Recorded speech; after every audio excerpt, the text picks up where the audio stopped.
Welcome, Sacramento soccer fans, to the State of the Republic podcast. I'm your host, Luis, and in today's episode, we've got a few things to talk about. First things first, we're going to talk about last Saturday's 1-1 tie against Monterey Bay in the USL Cup, which, of course, ultimately led to penalty kicks where all of our penalty kick takers got their goals. We got the win after PK, so we get the 2 points. Monterey gets 1 point.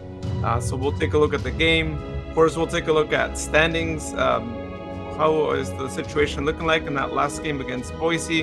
What do we need to move on in the USL Cup? And so we'll take a look at the groups and the matchups there. Of course, we'll take a look at our upcoming opponent, back to USL Championship, back to another away trip, though, this time at Colorado. Game starts at 6 p.m. this Saturday, so hopefully we can break that away game curse that we've been having lately and get the 3 points back. Of course, we'll also talk about one of our players going out on loan to an MLS Next Pro side, take a look at USLW and League 2 scores and upcoming games, and podcast winner dinner, and close it out as usual with our glosses of gratitude and our final parting words. All right, well, we got the full squad here tonight, but first, let's go over to Natomas with Rian, who is wearing a World Cup jersey, red, I think. Is that Spain, if I'm not mistaken? Yeah, this is the Spanish jersey for this year. I got Lamine Yamal on my back. This is my pick to win the World Cup this year. I know there's a contest going on in the group chat right now, but Spain was already taken. But yeah, this is my pick to win the World Cup. This is my prediction. But yeah, happy to be talking Sacramento soccer with y'all. Great night last night. It could have easily been a terrible night for the Republic, but glad to see the team come out with a win. Yeah, you never know how a team's going to react with 10 players, and especially because the game was pretty intense before that, right? So that worked out. All right, next, let's go over to the city of Elk Grove with Sharon, who's also wearing another national team jersey, I think, right? How's it going, Sharon? Hey, yeah, USA all the way, baby. This is gonna smell bad in about 5 days, maybe 6, because I don't know that I'm going to take it off. I'm going to have to find time to put it through the laundry. I did get my kit, my expensive freaking USA jersey. I will show it to you later. And everybody was saying, you need to size up, blah, blah, blah. So I did. And the thing is a tent. And because it's personalized, I'm going to have to sew, I don't know, maybe wear a belt with it. Because it's absolutely, don't size up. Don't size up. Whatever you do not size up. So, yeah, USA all the way. And I'm doing better today than I was yesterday. I did well on Saturday. Yesterday was a little bit of a struggle, but today I'm a lot better. Thanks for asking. J-Rod. I gotta say, I hate these controls on this service. No, summer is underway. I know the calendar's going to say it's not summer yet, but I say F that. But other than that, I don't have a World Cup jersey, but I do have one of my indigenous and indomitable shirts from the club here. So always glad to represent my heritage as I can. Really loved this past week's match against Monterey Bay. I can't wait to get into it. And then, of course, we'll talk a little bit about World Cup, I'm sure, down the road. And I'm glad I've gotten my Fan Fest tickets for Dallas on the 16th and 17th. So it's going to be a busy day out there in Dallas County. Oh, yeah. Busy upcoming weeks out there. And Sharon, I understand what you mean about the USA jerseys. I just got my jersey. I got the away one. And yeah, also made the mistake of ordering a size up. But thank God mine's not customized. I'm not returning it. I'm just going to keep it. But I will say Nike's been improving their sizing, right? Because we remember Sac Republic ones, you had to order a size up typically. So I don't know. They're all over the place. I wish they were more consistent like Adidas, but yeah, it is what it is. All right. Well, let's go ahead and talk about, again, the game that happened Saturday, the tie in the USL Cup, which also signified the first time we ever get to a penalty kick instance in the group stage, right? Because we remember last season, the only times we went to penalty kicks was, outside of the group games. And so interesting, right? You had some people that were already like leaving the stadium thinking, all right, this game's already tied. And as much as Connor tried his best to keep him there, I think some people maybe just weren't understanding. But hopefully after this one, they realize, yeah, don't leave if it's a cup game. Well, they shouldn't even leave if it's a regular game, but that's all that goes. But yeah, so game 1-1 tie, 5-3 in the penalty kicks. Yeah, what a game, right? I mean, red card in the first half. Jared Timmer is what ends up kind of deciding kind of how the game ends up going, right? Since Kyle gets subbed out. I don't know how you guys felt. I felt really bad for Kyle. I know we've been asking for him to get more minutes, and I'm sure he understood what, the situation and what had happened. But yeah, you just gotta wonder what could have happened. Maybe he gets a goal, but he's the one who ends up getting subbed out early in the first half, right? But I want to go to you, Sharon, first. Just tell us your thoughts on this game and how it went down. It's interesting because I always read Rion's match recap before we record, and it's a very good recap, by the way.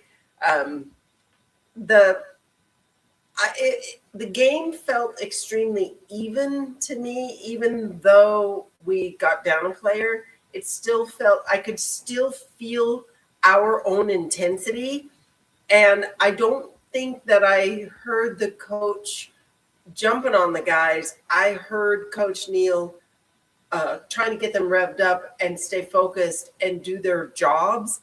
What I saw Saturday night was an entirely different performance than what we saw in the prior two games, even while we were short a player. I saw guys playing with passion. I saw them catching themselves, not collapsing back on defense, catching themselves and then getting back more quickly. I saw reaction time was cut in half. I saw players anticipating, creating space, creating passing, little passing opportunities that happened really fast. And that a lot of it was Memo. Sometimes his passes, I would like to find out about his passing accuracy, because I have a funny feeling that it was either the person receiving the pass or Memo that weren't quite in tune a few times, but that could be because we were short players and people weren't able to move into space at times.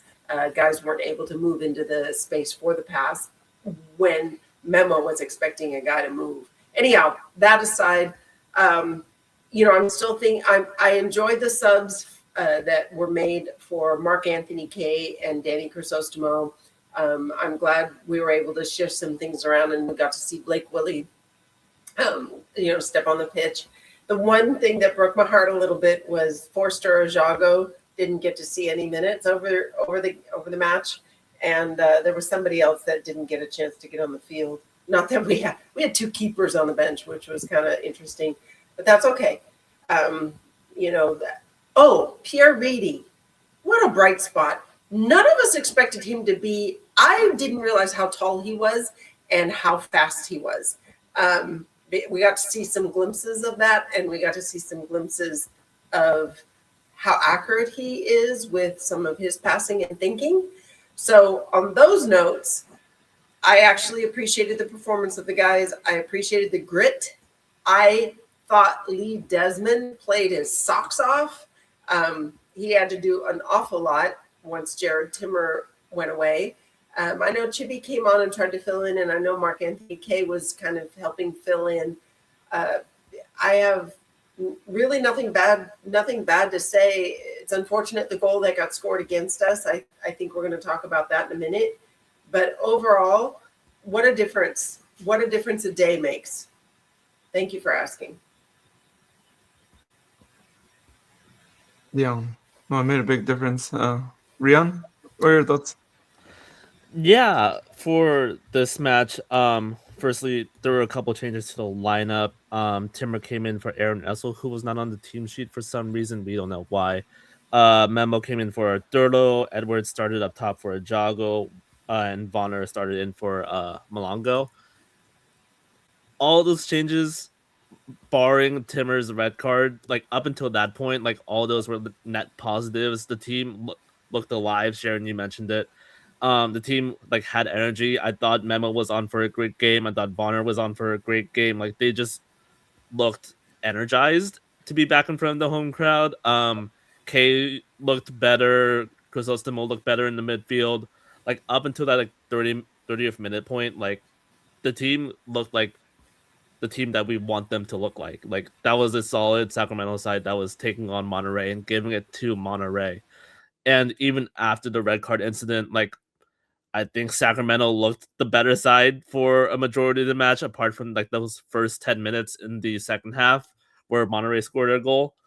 But looking at the stats, Sacramento ended up outshooting Monterey 7-5 with 2 shots on target versus Monterey's 1. This is despite Sacramento having only 28% of the ball. Like Sacramento did what they needed to do to fight back and draw this to a penalty shootout and ultimately come out on top. Sharon, to answer your question about Memo, his passing accuracy was at 50%, but like everything was down in this match because of the red card. Like passes completed were down, touches were down. Like Lee Desmond, who normally is around like 70, 80, 90 touches per match, he was down to 46. So there's a huge caveat on like the team's performance in terms of the counting stats. But overall, great match for the Republic. Hopefully we can carry this on into the league because we need it. Oh, so much better than the past couple of weeks. I mean, this has been a relief. Dealing with losses against San Antonio and Phoenix, which ended up the following week. They end up losing or basically pooping the bed severely. We finally got a good Monterey Bay team that was on a hot streak prior to this past Saturday. I think this is definitely the morale boost that the boys need, knowing that they can win games that they need to, especially with the USL Cup. Great effort, and also once again, debut of Pierre Reedy. I mean, it was well overdue, but of course, he had to do some rehab, and he finally makes his debut, shows up excellently, does a great game, good quality minutes. And of course, the penalty kicks. I mean, I love Aaron Essel, his strength and everything like that, but I'm just glad that he was not available for penalty kicks. You all know why. But overall, a great effort by everyone. I want to see more of this, not just in the Cup, but in regular season play. We're going to see if they can keep that up this weekend against Colorado Springs. But quality minutes from so many folks there. Loved this match. Yeah, no, it's great that he didn't he didn't take a shot in the penalty kicks, or otherwise he wouldn't have had a perfect round. Now, I will say it was probably one of the worst penalty kicks I've ever seen. The one that Monterey ends up shooting right in the middle, right towards Danny. I'm sure it's probably the easiest penalty kick Danny's had to stop, right? I mean, not sure what that player was trying to do, but hey, let's get more shots against us like that. Because anyone, I mean, we were joking in the stands, right? Any one of us who was right there in 105 could have stopped it easily. You wouldn't even have to train for that, but anyhow, yeah. I mean, a game that I feel like could have been so much different if that red card doesn't happen.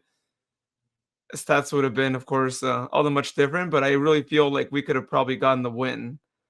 So major kudos to the team for playing well, right? Because once you get that red card, there's oftentimes teams that just don't know how to react to that. They really don't know how to reorganize. So the fact that we had some of our players like Lee, like Michel had a standout game. They were able to adapt to that, and that coach also was able to respond quick, right? Like adjust pieces, get that again. Unfortunately, substitution for Edwards, who again we wish would have played more of the game, but understandably so, right? You have to do those adjustments when you have a defender getting a red card there. So yeah, just major shout out to the team for playing like that. And should we ever be in that situation again, I think a lot of us will feel like a little more confident, right? Because I was a little worried given our recent streak, what would have happened there. All right, well, let's go ahead and take a look at the things that happened in this match. So give me 1 second to get it loaded up here on the screen for y'all. Let me just stop sharing the other screen here. All right, Rian. We're gonna go ahead here and share. Oh, sorry. Clicked on it twice. There you go. All right. So let's go ahead and take a look here at the red card. I know some people thought it was, some people thought it wasn't. It was a little difficult to see out in the stands, and I was sitting on like the far end there. But yeah, I mean, I think in looking at the replay, I think it ended up being a red card. It hurts me to say that because in the stands I was really angry and I really didn't feel like it was. But unfortunately, Jared is just a few steps ahead, right? If he would have just been a few steps back, closer to where Michel was at, maybe it's not. But the fact that he was just maybe like 3 steps ahead of Michel, that's what it takes, right? It doesn't matter whether you're 3 steps or you're 15 steps ahead. It's gonna get called on you. If I was him, I would not have done that. But yeah. So one of the things that I noticed about Monterey was they fell down really easily. And so I don't know if you could hear us where you were first sitting, but my sister and I were yelling the word flopper a lot because their guys would just fall over. And I think that is the bane of playing in Sacramento. That's the bane of being at home in Sacramento, is they know that they can fall. Our guys don't do that. Our players rarely just fall over. Well, maybe Jack does it a couple times, but he's pretty theatrical. But their guys do go down really easily. Just FYI. I know Rihanna is going to say that this really is a foul, it's a red card, and I believe it. But one other thing, caveat, their players, literally, you breathe on them and they're going to go down. So, yeah. Okay, sorry. I'm a little. Wemby just hit a killer 3. Okay, sorry. I have the NBA Finals also up on the screen. So for this incident, I'm gonna quote the International Football Association board. They are in charge of making the laws of the game. So everybody from the Premier League down to the USL has to follow these rules. In Law 12 of fouls and misconduct, it gives a list of sending off offenses, so things that happen in a match that result in a player being sent off. So there are 3 like kind of different things in this list that can apply to DOGSO: denial of a goal scoring opportunity. I'm going to list them off here. Quote, denying the opposing team a goal or an obvious goal scoring opportunity by committing a deliberate handball offense, except the goalkeeper within their penalty area. That doesn't apply here. The second one being, quote, denying the opposing team a goal or an obvious goal scoring opportunity by committing a non-deliberate handball offense outside their own penalty area. That's not what happened here. This is the third one, is where I think the referee gets Jared Timmer. Quote, denying a goal or an obvious goal scoring opportunity to an opponent whose overall movement is towards the offender's goal by an offense punishable by a free kick. So now you ask yourself, what is denying a goal scoring opportunity? So there are 4 criteria for that. The 4 criteria are distance between the offense and the goal. I think this is the one where you can argue it's 25 yards outside the box. You can argue that maybe there's some space for a player to come back and intervene. That's debatable. Okay, so the second one being general direction of the play. It's kind of established that Riley Boudoir is moving towards Republic net instead of the other way around. He's moving away. So that one goes in favor of Monterey. The third criteria is likelihood of keeping or gaining control of the ball. That's kind of debatable. Boudoir is the one who gets the last touch. He's the one furthest forward. He's most likely gonna regain control unless Danny rushes out really early and denies it. But I think that rules for Monterey. And then the 4th criteria is location and number of defenders and attackers.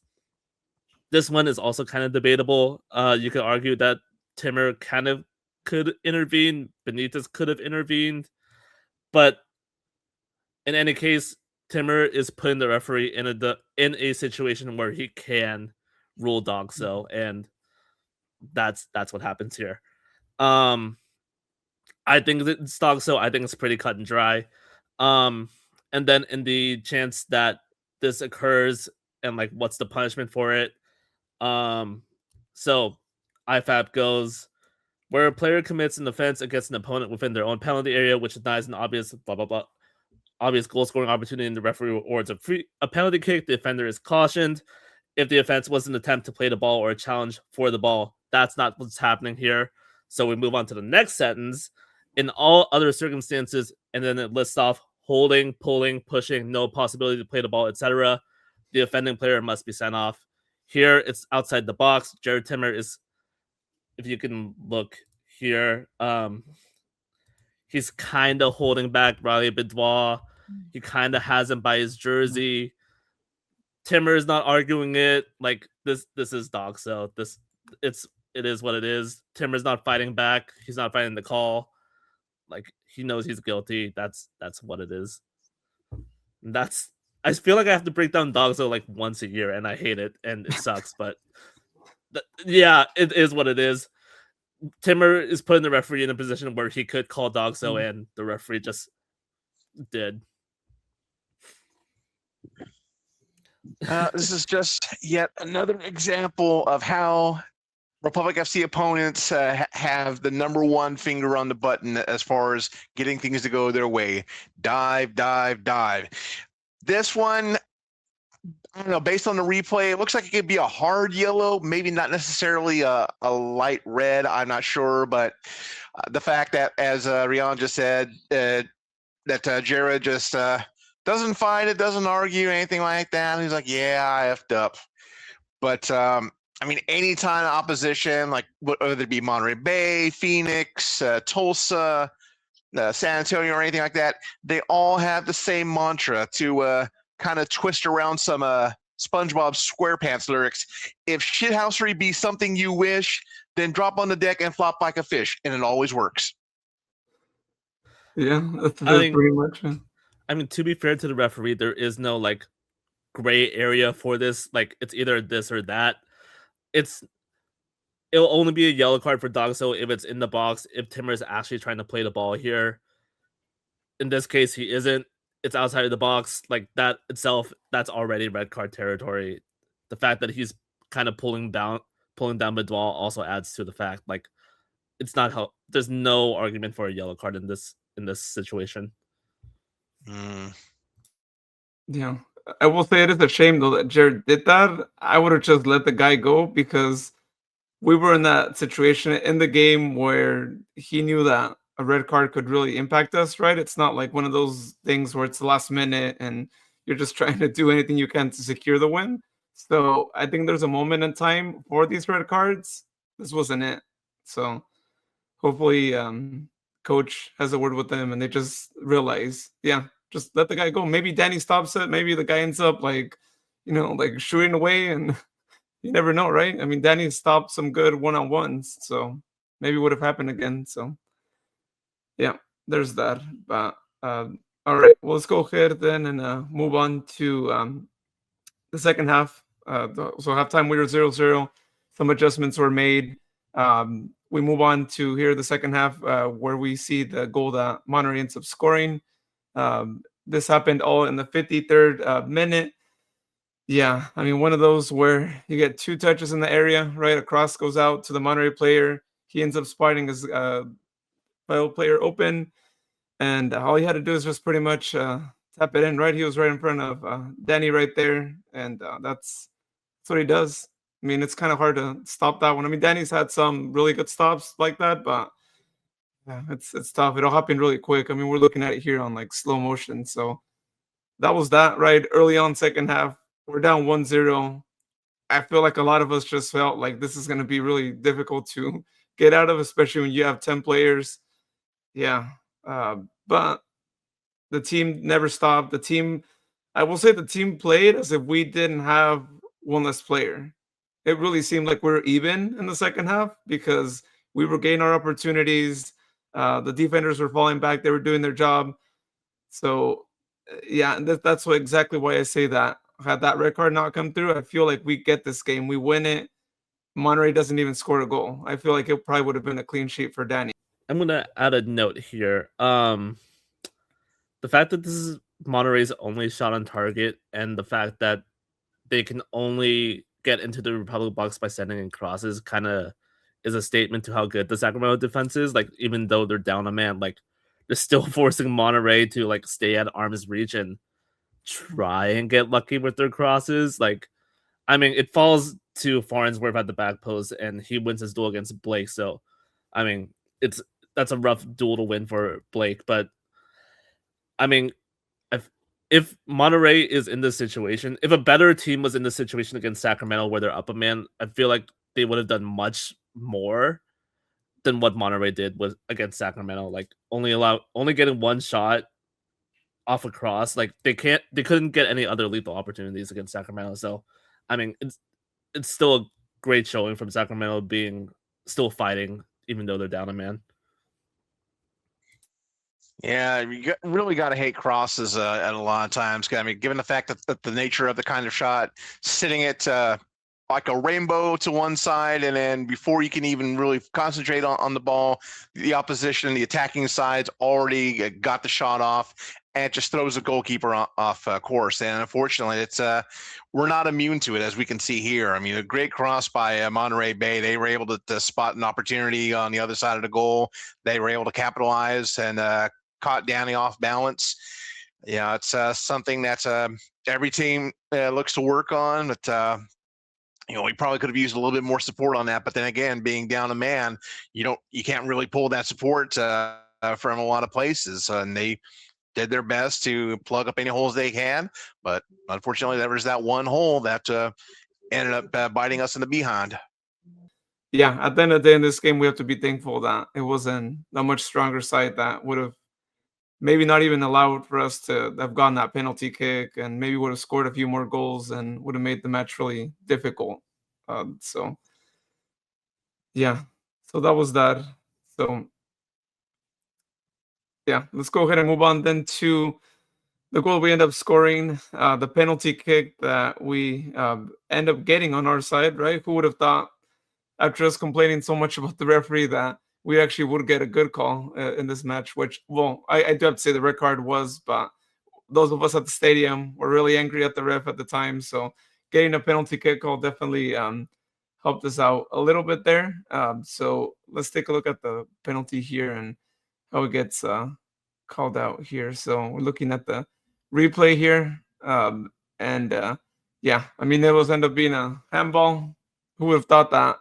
That was going to be the way we were going to get a penalty kick, but hey, we end up getting that once again, right? Remember the last time we saw that against Orange County a few weeks ago, and who else but Michel, who apparently now is our official penalty kick taker, right? He's the first one that they go to, and last time he shot his penalty kick, it got blocked, and he was able to get the rebound. This time he pulls that shot, I think a little similar to the penalty kick he scored over at Brooklyn, to get us the tying goal, just as he did in that moment over there.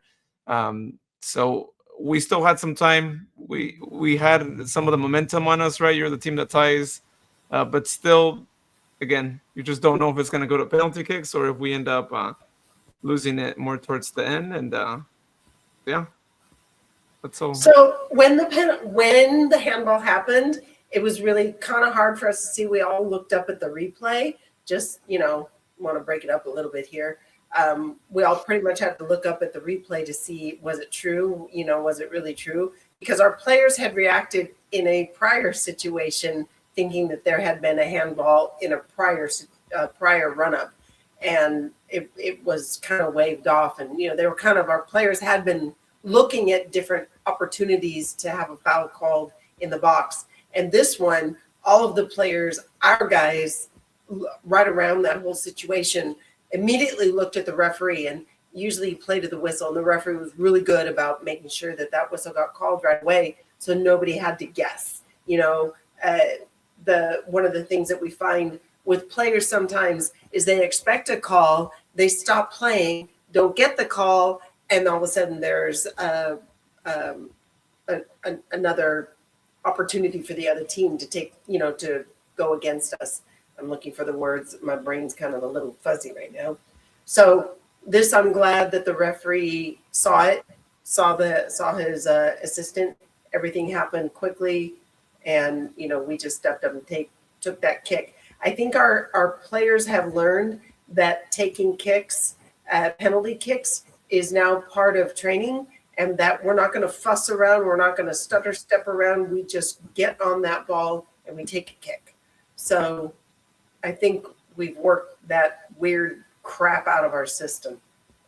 When we get to the point where we see we don't have to replay all the PKs at the end, but every single player that took a PK of the 5 that took them, no crappy, stupid, stutter, butterfly, all that stuff, nothing. They just went and took the kick, confident.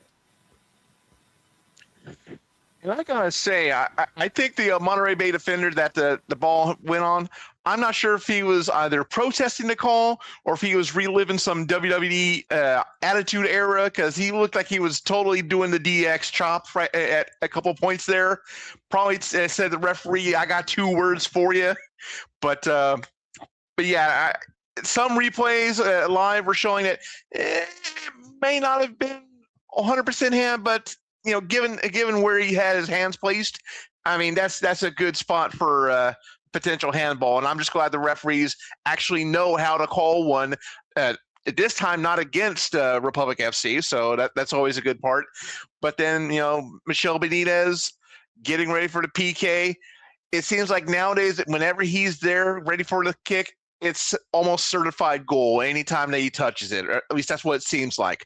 But great call by the refs. I mean, they can have their eyes open some times of the match, and this is one where we needed it. I'm curious, was the call on the guy doing the chops, or was it the guy before him? Because I can't tell if it's hitting, like, where it's hitting on him. Yeah, so that's the one the penalty was against there, that the ball had just hit him. Yeah, I think it's the last one. Because I think it was was it on the guy before him? I can't tell from this angle, honestly. Yeah, on the penalty, shout out to Benitez for stepping up again for Sacramento and converting here. But yeah, also shout out to Tyler Wolf for putting that initial ball in. Like, he was attacking the right side of the field the entire match, and it kind of gives the Republic a break here, which sometimes we need. So yeah, shout out to the Republic for keeping on attacking deep in the second half. Yeah, and also if the Monterey player doesn't get to it, I think Dom maybe would have had a good chance. He was coming through real quick to just do the volley and having a good opportunity. So there's that. But yeah, so that was the tying goal, and then we spent about 30 minutes with having opportunities and trying to defend, trying to get to these penalty kick shots, which we of course eventually do. This time, versus what happened in the Open Cup, we actually get to shoot over towards the Tower Bridge Battalion side, which is great, right? If it's up to us, we will always shoot towards that side, so that way the opponent gets a little more pressure there. And so that's what ends up happening. And like Sharon said, all were great, just goal scorers for each of their penalty kicks. Shout out to all of them. And, I also want to give a shout out to Mark Anthony K, because I think he had a really good game. He also had a good penalty kick there. And he's the first one, I believe, here who ends up opening the count, right? We're the ones who end up shooting first, perfectly placed. Yeah. And also cool goal celebration there, or penalty kick celebration.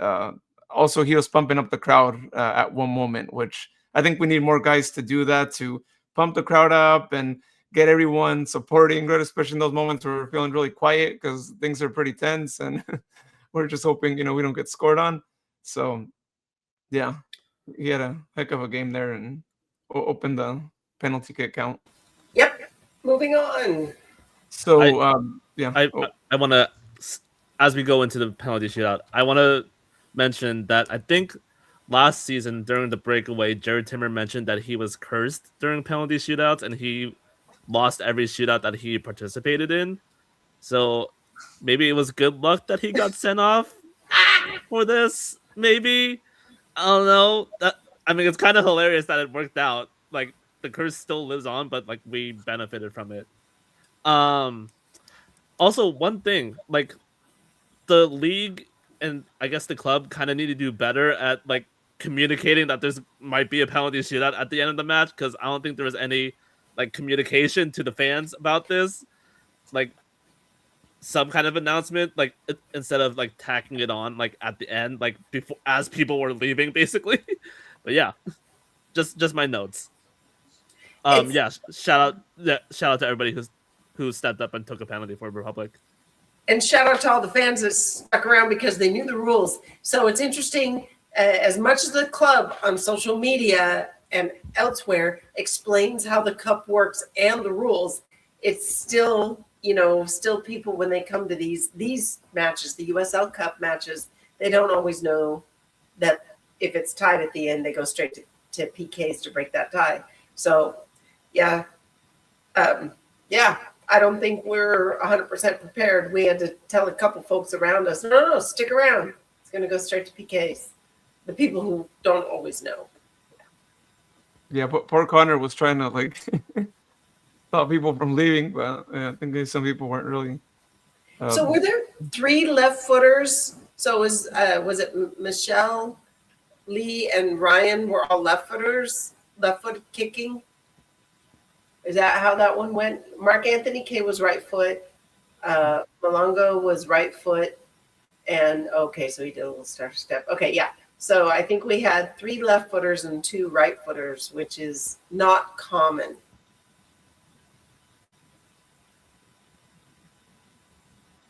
Yeah, it's interesting to see a majority left-footed penalty shootout, but Spalding just barely snuck it in. Holy cow!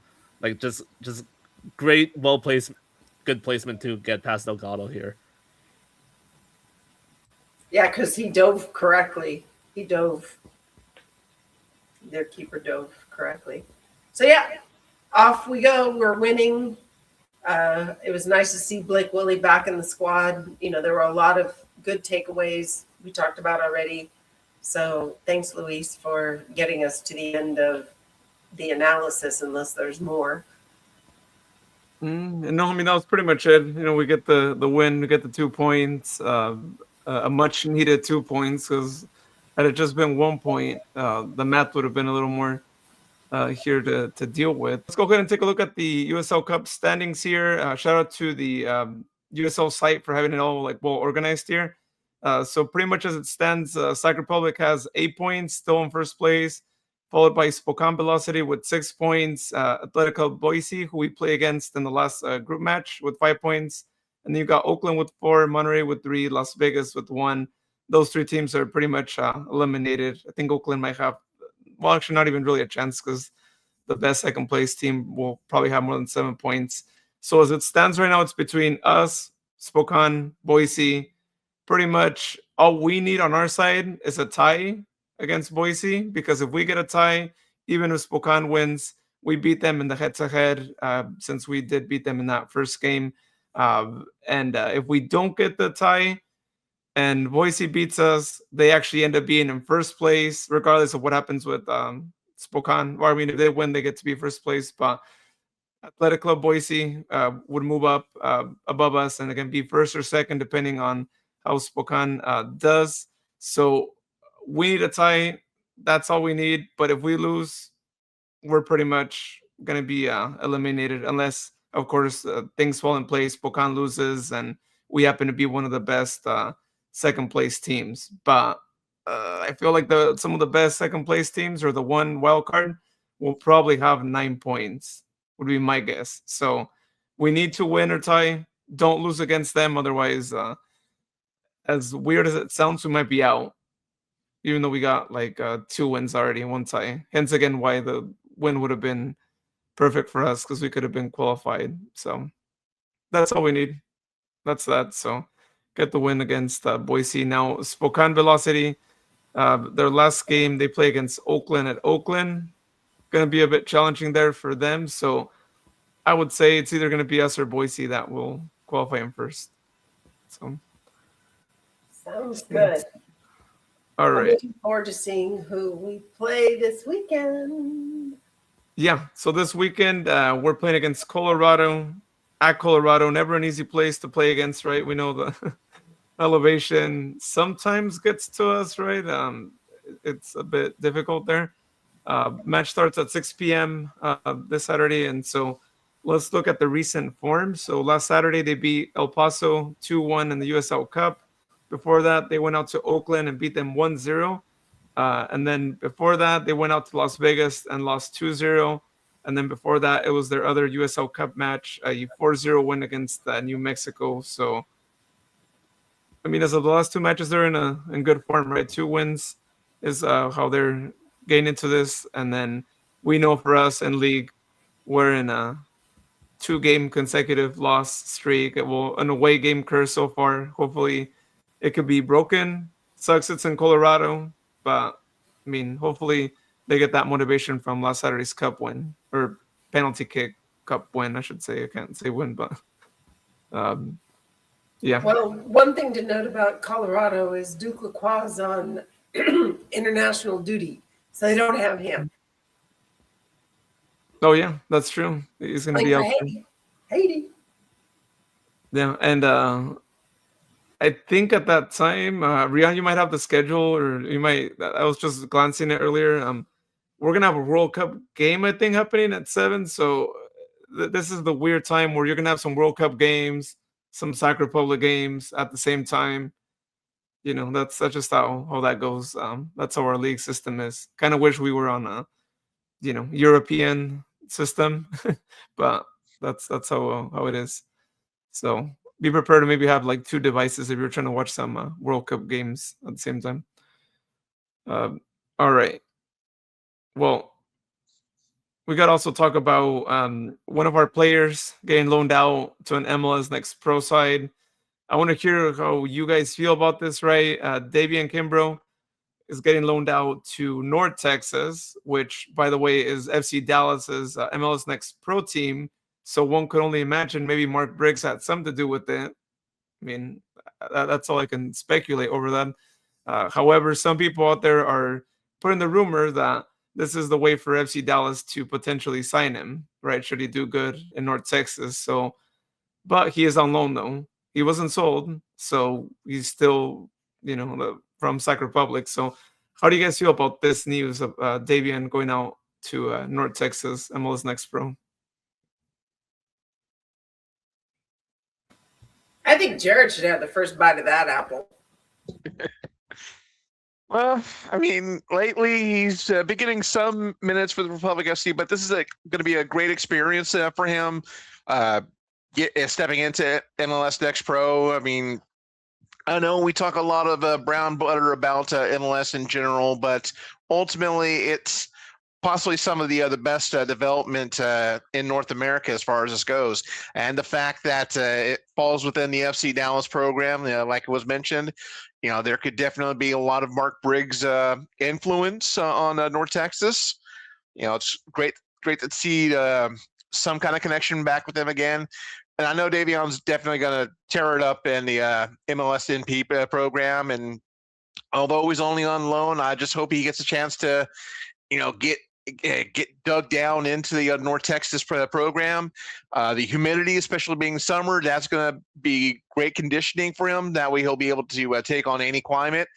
And of course, a great chance to partake in some HEB over there in North Texas, maybe Plano or the new one opening up by DFW Airport next weekend. So, he's got to soak in the Texas experience as he can. Yeah, I'll chime in here.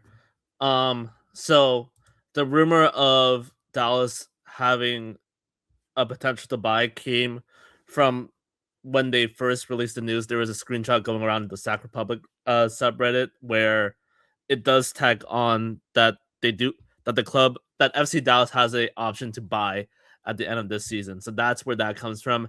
And then somehow they mysteriously changed that to not have that information on their site anymore. So that's a little bit interesting. But anyways, in terms of Kimbrough, I think this is a great opportunity for him. Like, he wasn't getting the minutes he needed from the Republic in terms of getting starting time, getting playing time to develop himself as a player at this level. Dallas is one of the a great side for youth player development in MLS in North America in general. So it's a great testing ground for Kimbrough for him to develop more as a player and to actually get those minutes. Yeah, I'm good. If his family's good with it, he keeps getting call-ups to national teams, Mexico national teams the last couple times. So for his age group. So, good for him to do more than just that and to possibly get playing time. I'm going to throw a word out here, and I know we're going to move on to another topic, but Kelpie, Rion, seriously, Kelpie? What, you didn't like the all Kelpie trivia? I loved it, but it's the best. Seriously, I thought the Las Vegas, the Vegas Llama. I thought that was your favorite. It depends on the day. Jeez. What, the existential crisis having llama? Yeah, the Elvis existential crisis llama. Yeah. Oh my God. And here, when I saw that, I was like, okay, we can do some Kelpie trivia. But then the last question, you threw that one. I guessed wrong. I literally guessed wrong. And, that's okay. That's okay. It could always be worse. Could always be the rebirth of Truckee. Rion is the master. The Reno mascot. Yeah. Oh, wow. Sorry, I just glanced at a score of a game that Rion and I are both keeping an eye on. Sorry. It is Monday night. Well, yeah, that's Kelpie. Have you got your Kelpie already? Rion, did you get someone to send you? No, I haven't found a Kelpie plushie. I'm keeping a track on eBay and seeing if anyone lists a Kelpie plushie out there. I love that. I'm like, we know someone that's a season ticket holder, right? Maybe they might be open to selling it. Yeah. Anyhow, Maybe yeah. we With should- this, We should bug Nick Ross to see if he can get one out of the front office to send to Rion. Oh yeah. Could do that. Yeah. I That's doubt fine. Nick even listens to our podcast anymore. But Nick or anybody from Monterey, if you're listening to this, if there's a way to get a Kelpie to Rion, we'd be really happy because it would make Rion really happy. Although what's making Rion really happy is the total number of World Cup matches that he's going to be attending. I'm still sore because I'm going to be doing fan whatever, the stuff with Sac Republic and, we'll see. What's the first one again that you're going to, Rion? Or when do you fly out? What's the first trip? So yeah, I fly out this Saturday for Japan versus Netherlands out in Dallas. Hey, yeah. why don't you pick Japan to win the World Cup as your kind of like consolation? I can't. I would like to, but I can't bring myself to do that because I honestly think Spain's gonna win it. Right, I know, but we're all just gambling on. It's in our chat, you guys. So we have this group, and Scott Bradford started a hey for fun, pick a team that you think will win the World Cup, and we all just kind of. I got late to the game, so I just picked Argentina, and I doubt they're going to win, because their players are getting older and whatever. And by the time Luis got in, he's like, I'm not picking Mexico because they don't look good, so I'll pick Brazil. But I don't know how heavily they're favored. If I could pick somebody, like Mike McAnich, he picked Spain. Like he was the first one out of the chute and saw the chat. He picked Spain. It's like, darn it, Mike. John Crawford picked Norway. And it's like, okay, I mean, maybe. So it's interesting. Tina got Portugal. They have a possibility, don't they, Rion? Yeah, they have a decent shot. I mean, Cristiano, how he plays will all depend on him. And then Brian Danzel went with the old US of A. I thought that was fun. Yeah. Amy picked Germany because she kept using a picker to pick. And finally, instead of giving her Qatar, she finally gave her Germany. So she went with Germany. So that's how all that went down behind the scenes. But I thought it was funny that Luis, I kept tagging you. Luis, pay attention. Luis, pay attention. And by the time you got there, it was like, okay, Brazil. Yeah, it was the one of the I think remaining ones that had actually won it before. However, though, I really hope that whoever wins it, let it be a country that's never won the World Cup before. It's always Well, great when you see those like yeah. first, wins. You don't really get to see them, but whenever that has happened in the past, it's great. Well, that's why I told Rion just pick a team that feels hopeful. Just find somebody like Japan is very hopeful. South Korea, they're hopeful. There's $1 on the line, Sharon. You know how many Kelpie plushies I could buy with that? If you win, they'll be 20. You could pocket $26. Anyhow, I could buy one Kelpie plushie. Or maybe one and 1/4 beer at Hard Health Park. Yeah.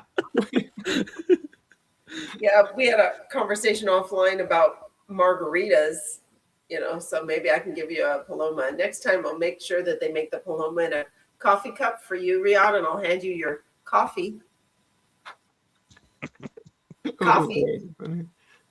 Oh, that'd be a good one. Yeah, I guess if we see Rian with the coffee cup, We'll maybe know. some- We'll know.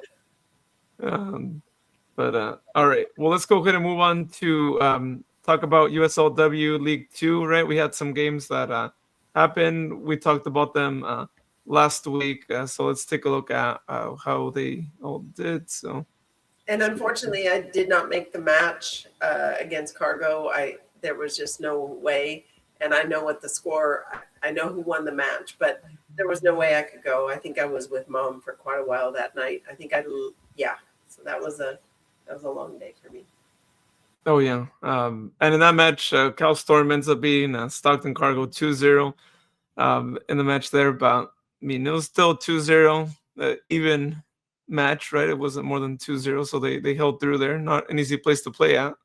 And then San Juan lost 3-4 at home against Marin FC Sirens. Those are the scores that we had there. Now, upcoming matches, you got tomorrow, Marin hosting San Juan. You got Pleasanton Rage hosting Cal Storm. You got Stockton returning back home to play against Monterey.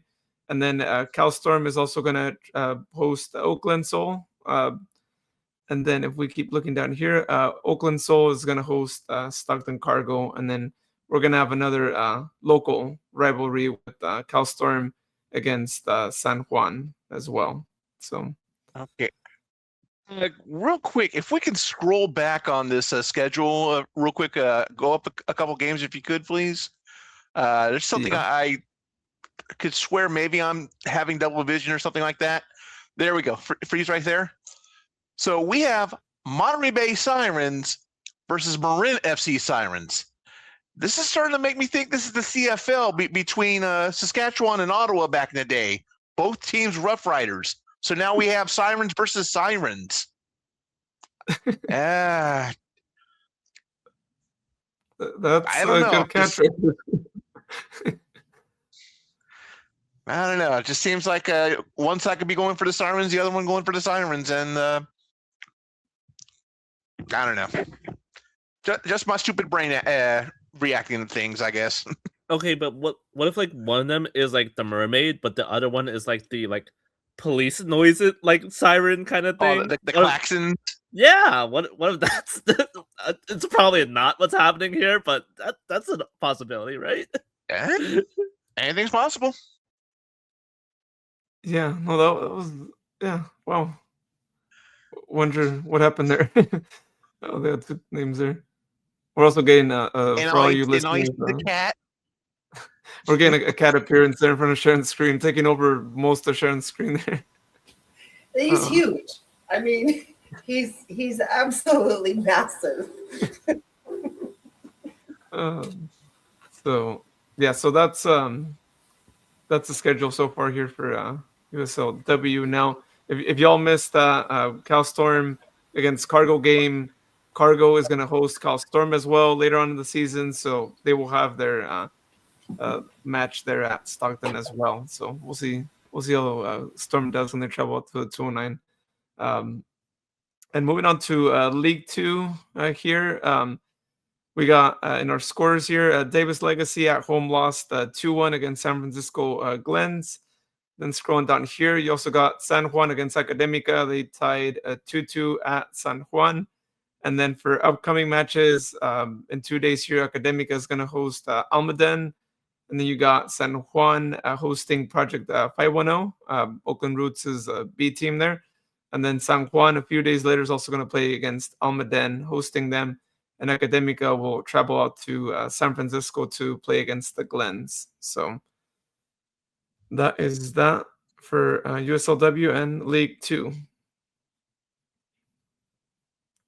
All right. Well, let's go ahead then and move on to podcast winner dinner. Let's see how we all did. Let's look at standings. Sharon's got her predictions there already, which is great there.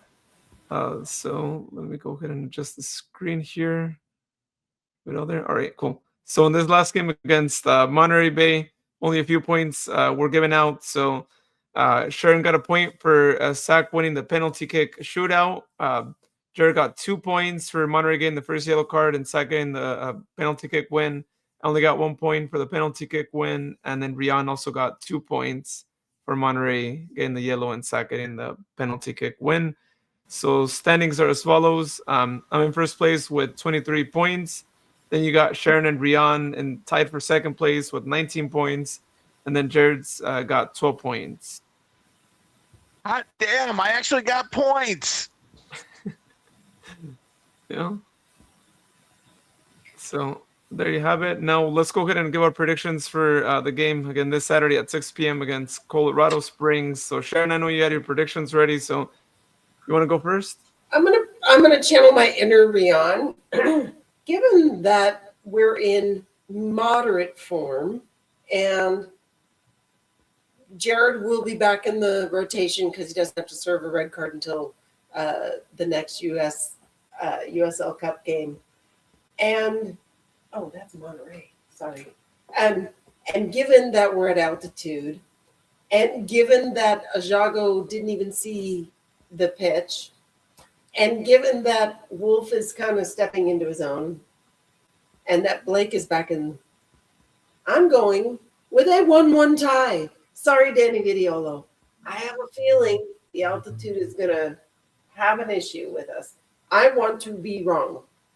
1-1 tie.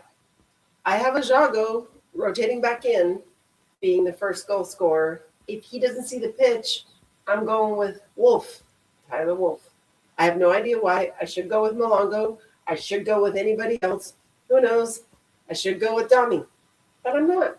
The assist, I'm picking Blake because I think he's going to start. So I have a funny feeling Blake's going to get the assist. Do we have a backup? Yes. A backup is going to be Michelle because Michelle never misses a game, right? Yellows, I'm still going to stick with Sacramento, and I think it's going to be Mark Anthony K. There we go. All right, Jared. All right.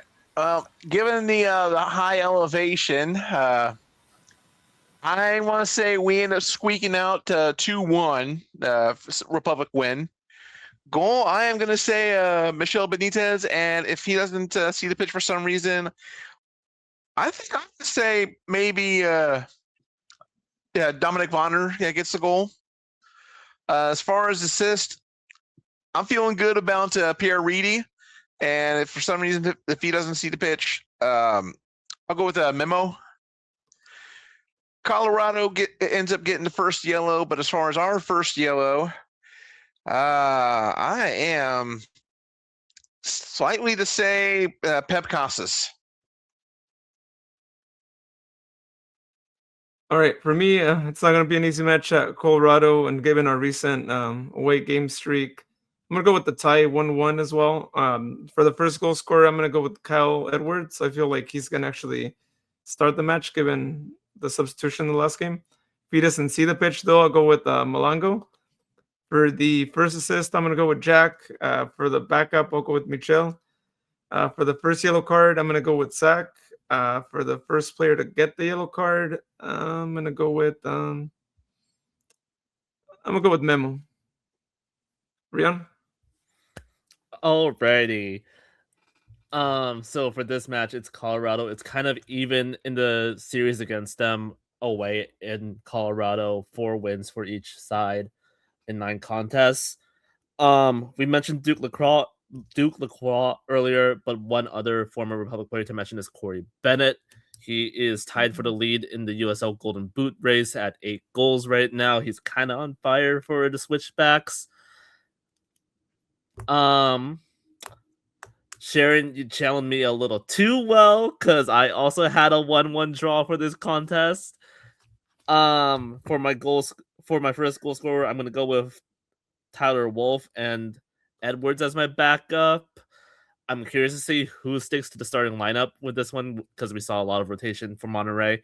For assist, I'm gonna go with Memo as my first, with Vonner as my backup.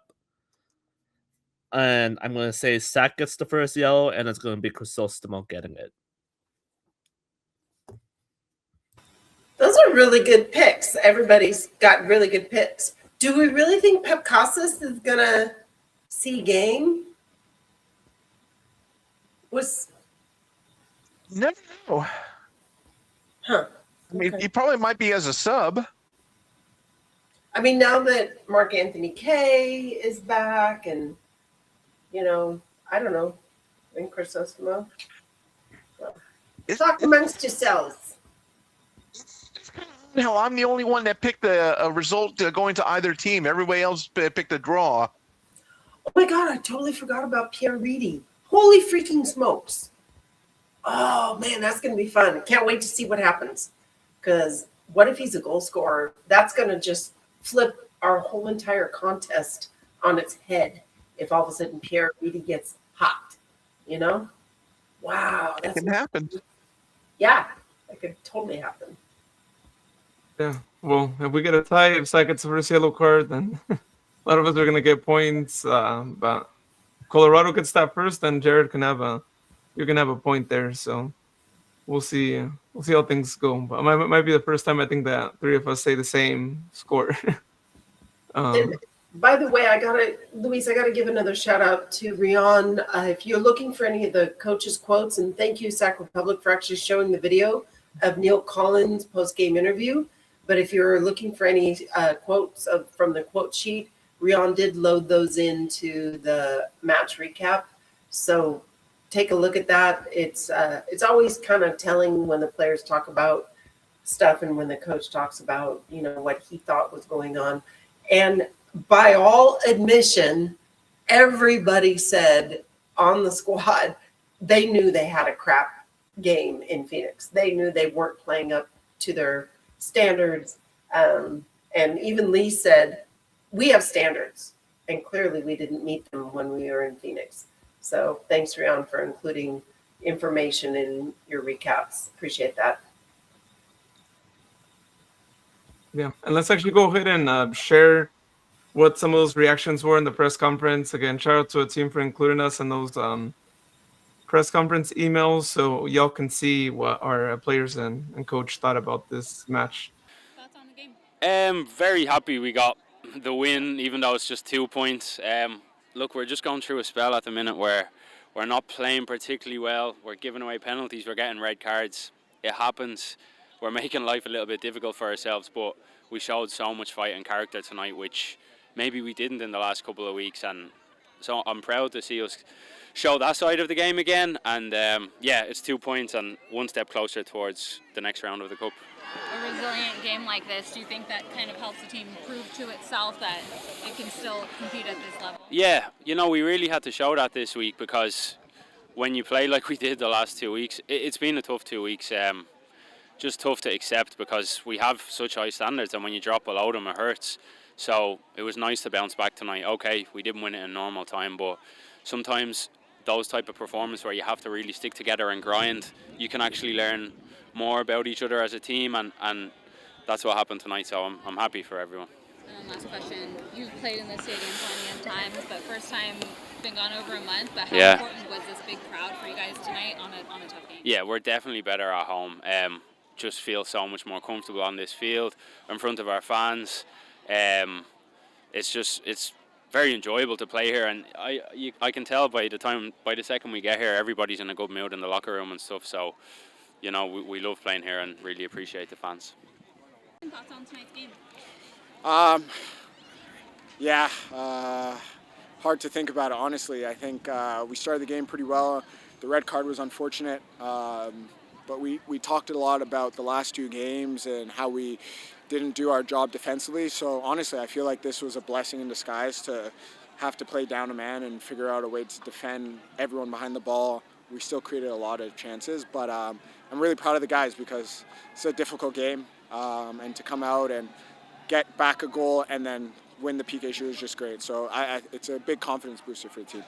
You just talked about the confidence booster. How important was it? Obviously, you would have loved to have a full Yeah. squad the whole time, Yeah. but it must have felt like kind of special to be able to, in that moment, just come together and then, like you said, bring it back in. Yeah, you know, again, that's the whole part of having a deep team. You know, when things don't go well, the next guy steps in, and it's exciting to get so many guys back healthy. You know, we've had a lot of injuries to start the season, and it's kind of hampered our fluidity within the team. But you know, guys have stepped up, and today, same thing. So it's a great feeling, a really good feeling. And last question.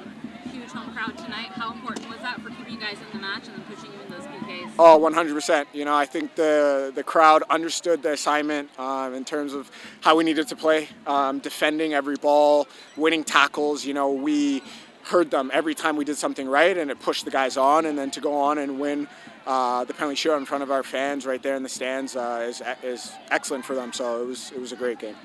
First, overall thoughts on tonight's game? I'm a great believer when you have disappointment. It's always about how you respond, and the team responded so well tonight. I thought the first 30 minutes prior to the red card we were excellent. Should have been ahead. I need to see the goal that got ruled out. It seemed very, very soft decision, so we should have been ahead. And then when the red card happens, you always fear the worst with 10 men. It's a long time, but the players were fantastic, and I think we got the least we deserved. It was a point, and then being able to win on penalties. So very positive. After those last 2 games, 2 losses in those last 2 matches, how nice was tonight for your guys to maybe kind of prove to themselves that they can still compete, especially down 10? Yeah, they know. They know that. I mean, we know we can compete. We've had a couple of little setbacks, but for me, what pleases most was the performance. Was just right from the word go. That was us. That's what we should look like. And the fact that we dug in when we did have the disappointment of the red card. I think the players had a lot of belief at half time that we could go on and win the game. And we could have. We could have had a couple more moments there, but lot to be pleased with. Michelle just continues to step up in these big moments, the equalizer and then the one in the PK shootout. Can you just talk about again how important he is to this team? No, he's so important, and again I think he'll be the first to say that last week by his standards was not at his best, but we know that he's always going to come back stronger and better for it. Lee Desmond, their captain, fantastic tonight. So these characters are the ones that we know that are going to stand us in good stead for the coming months. Last question. Your first game at home in over a month. Had a big crowd tonight. How important was that for keeping the guys in the game? So important. Listen, I think at home the players really enjoy playing here. We want to be here. The fans came out, and I think they drove us home in that second half as well. And the fact that we got to celebrate penalties in front of them at the end was special. All good. All right. Again, shout out to them for sharing those videos with us. Always great to be able to share them back here. I know it's been a while since we've shared those or the audios, so always great to be able to incorporate them on an episode. So, all right. Well, with that, y'all, let's go ahead and move on to Golazos of Gratitude and final parting words.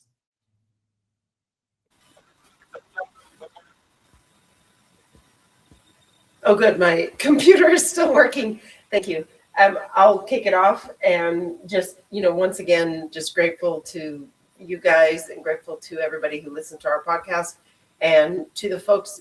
Nobody knows that I had kind of a little bit of a mental crisis yesterday, and I had friends step up and recognize that I had a need, that I needed to be supported.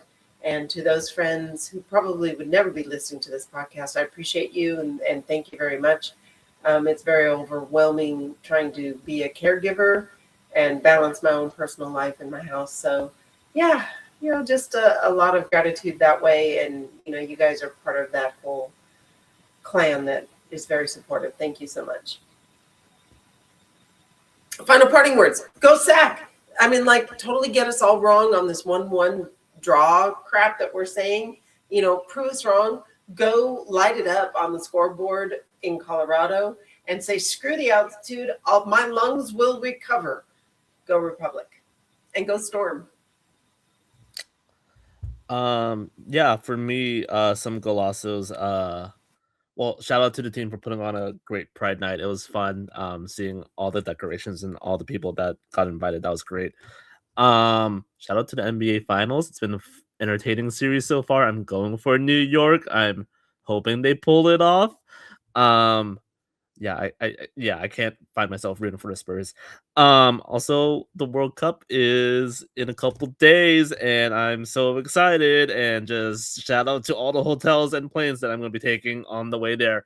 No guarantees that I'm going to be able to keep up with match recaps and trivia Tuesdays and all my stats and all that while I'm out traveling. I'll try, but there's no guarantees. Those are my golazos and final parting words. Go Republic. And let's have a fun World Cup. All right, so golazos of gratitude. They definitely go out to Lane's Chicken Fingers, who are going to be opening up the road for me at the former Dairy Queen. I am going to miss the greatest fast food tacos in the world with their loss, but Lane's Chicken Fingers, hopefully grand opening soon. Big boxes. Gonna love when they start opening up. Also, golazos of gratitude going out to the North Texas, and I'm probably messing the name up, the North Texas World Cup Committee for putting on a free fan fest at the Cotton Bowl, or actually Fair Park, which is the fairgrounds for the Texas State Fair. I've already got my tickets for this next coming Tuesday and Wednesday, the 16th and 17th, because there will be a match at Arlington on the 17th. So, of course, traffic is going to be hellacious, but another golazo of gratitude going out to DART, the Dallas Area Rapid Transit, for making the region passes very cheap to get around, so I can easily move from the Fan Fest over to Grand Prairie, over to Irving. And also another golazo of gratitude to HEB for opening a brand new location in the Las Colinas neighborhood of Irving, right by DFW Airport, on the 17th. So after that concert and before the match, I'm going to be bringing home all sorts of HEB goodies. And final parting words, go Republic. And, let's get this match going here. Yeah, that's for me. Go also gratitude out to the team for having a good pre-game atmosphere, right? And I'm not talking about that kind of pre-game. I'm actually talking about you actually going in the stadium, seeing all the different booths that are in there. You could tell that a lot of effort was put into bringing in different sponsors. They had 3 different wheels to spin to win prizes, which was always a great thing, because my girlfriend and I went in without sunglasses, and there's a few options there to win some sunglasses. So golazo gratitude out to Telemundo for allowing us to pick a prize. And they happen to have these really cool sunglasses that don't even seem like they're free quality, right? So cool that they had that. And then, of course, another shout out to the team for putting together a great atmosphere at the game. If you guys were there before, you guys saw how they delivered the match ball. It was a little bit similar to the USL Cup final. Hopefully they keep doing more of that. I mean, I know it was a group game. It wasn't a final game, but always cool to have some sort of entertainment as the ball is delivered like that. So shout out to them for doing that as well. And we're seeing another appearance there of Sharon's cat. So if you guys want to go and watch the video version, if you're listening right now, you can actually get to see one of Sharon's cats there making an appearance again, and Jared right there petting him right there, there as well. So, that's that. But other than that, y'all, check out our website, sacsoccerpod.com. You can read Rian Gonzalez-Quell blog. You can check out all the episodes, watch, listen. You can watch the YouTube videos there as well. So many things there. So check that out. Again, World Cup does start here in a few days. Still trying to figure out. We might do these little like bite-sized, just smaller podcast episodes talking about Mexico and USA games potentially. So be on the lookout for that. Like no promises, but I think we might find some time to sneak in a little short episode just to give our thoughts on their games happening Thursday and Friday as well. So yeah. But aside from that, y'all, thank you so much for listening to the podcast or watching it. If you watched it, we hope you tune in. Again, we're going to share that World Cup episode, hopefully, if we record it. No, it'll be the usual weekly episode talking about Saturday's game. So for now, have a good morning, good night, whenever you're listening to us. And you'll hear us or watch us soon here on Stay There Republic podcast. Hey, thanks, Jane, for the bracelet, and cue the music.